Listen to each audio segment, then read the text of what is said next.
Good evening, sir, and good evening, everyone. This is Ray Anthony Kidlat, and I'll be the first reporter for Group 1. Before I start, please be reminded of our rules and regulations. First, please turn off your microphones while the reporters are discussing. Second, please lend us your ears and eyes in accordance for you to gather information from our topics. And lastly, please raise or tap the raise hand button if you have any clarification after our presentation. We have three different topics for this report. First, we have the law on the creation of Samal as a city. Next, we have the political structure of Samal Island. And lastly, we have the government agency. So let's start with the first one, the law on the creation of Samal as a city. Republic Act number 8471, which integrates the three municipalities of Samal, Babak, and Kaputian into one government unit that is now called Island Garden City of Samal. The Republic Act number 8471 has 10 articles and only focuses on the creation of the city itself. This was signed by the late President Fidel V. Ramos back in January 30 of 1998. A few months later, it was approved on March 7 of 1998. So in addition, we are actually celebrating our 25th anniversary this coming March 7 of 2023. Next is we have the powers of Samal as officially created city. First one is the power or the corporate power of the city. The city shall have the following corporate powers. First is to have continuous succession in its corporate name. Next is to sue and to be sued. The third one is to have and use a corporate seal. Next is to acquire and convey real or personal property.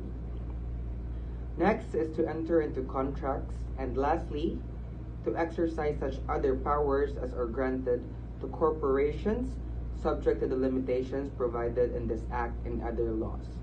Next, we have the general powers of the city. So this means that the city may take, purchase, receive, hold, lease, convey, and dispose of real and personal property for the general interest of the city.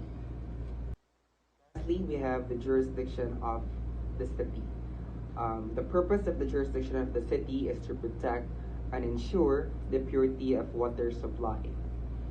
Such police jurisdiction shall also cover the territories within the drainage areas of such water supply, or within 100 meters of any reservoir, conduit, canal, or pumping station used in connection with the city's water service.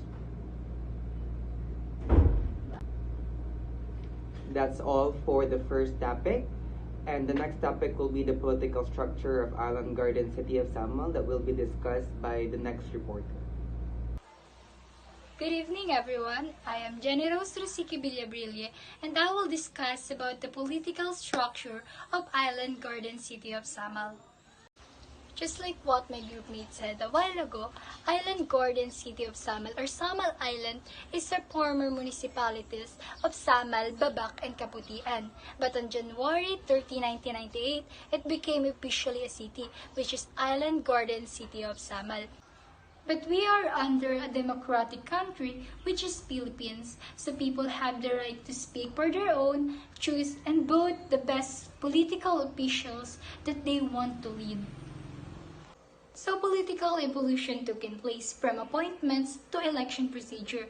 We have city elective officer, city mayor, and the vice mayor, and the sangguniang panglungsod. City elective officer is a delicate task kasi nire-require niya yung mga officer natin na gawin yung best nila para sa nakabubuti ng ating mga citizen. City Mayor. The mayor is responsible for the general well-being and welfare of its city. Siya yung nagpapatupad ng batas, policies, rules para sa mga taong nasasakupan niya. The Vice Mayor. The Vice Mayor is the one who lead the sangguniang panglungsod. Siya yung nagsasign ng mga expenditures, gastos na ini-implement ng sangguniang panglungsod para sa kanilang mga plano. Meron siyang 3 years para gampanan yung kanyang trabaho and gawin yung mga tasks na na-assign sa kanya. The sangguniang panglungsod was assigned in legislation related to administrative, social, economic, and environmental governance.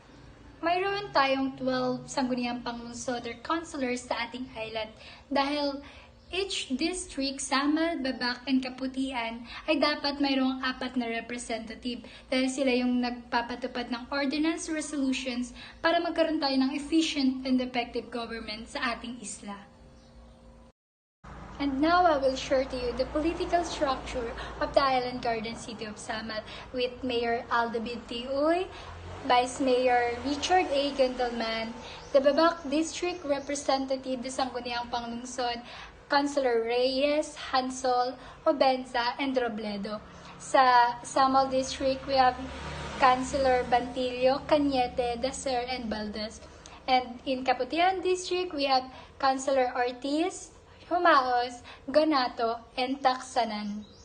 Together, we have Miss Helen S. Perez for the ABC President and the IB President, Sir Alfonso V. Sanuan Jr. and the Sangguniang Kabataan Federation President, Sir Jomari T. Peña Florida. Good evening, everyone. I am Sinilaura Villacorotero and I am going to tackle about the different government agencies in Island Garden City of Samal. There are many government agencies and local government that helps the city prosper and maintain orderliness. But as we go through our report, we will just highlight these agencies. First, we have the DPWH. So DPWH stands for Department of Public Works and Highways.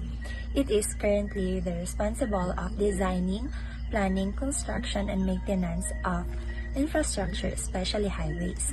Its relevance is that they provide the safety and beautification of infrastructure, especially sa mga dalan. For example, kana inyohang mga nakita na nag-aayo sa inyohang dalan sa inyohang, for example, barangay or sa kanang mga highways na nag-aayo og mga dalan para maka-avoid ta og mga accident and deaths is DPWH na siya. Second, we have the city tourism. So, tourism is recognized as an important driver of the local, regional, and even national economies, and therefore is a central component of the economic ambitions of all local authorities. And the city tourism is most relevant agency of the Samal Island because they are the #1 contributor of our local economy. For instance, the people behind maintaining the beautification of our parks, tourist attractions, tourist spots is city tourism. Third, we have DAR. DAR stands for Department of Agrarian Reform. DAR is the lead government agency that upholds and implements comprehensive and genuine agrarian reform which actualizes the land distribution, ownership, and agricultural productivity and tenurial security.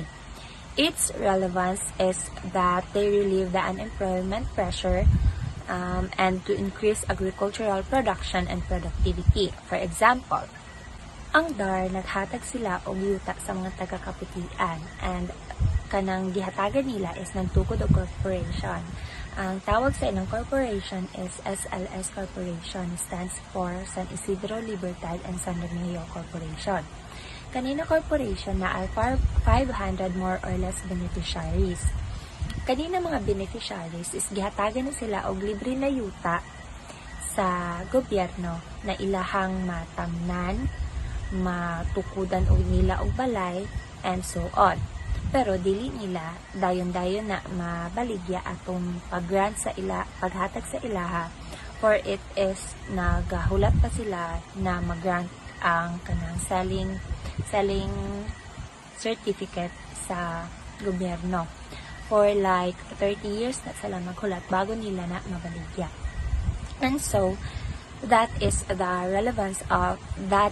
the example of the relevance of DAR sa atuang komunidad or sa atuang isla.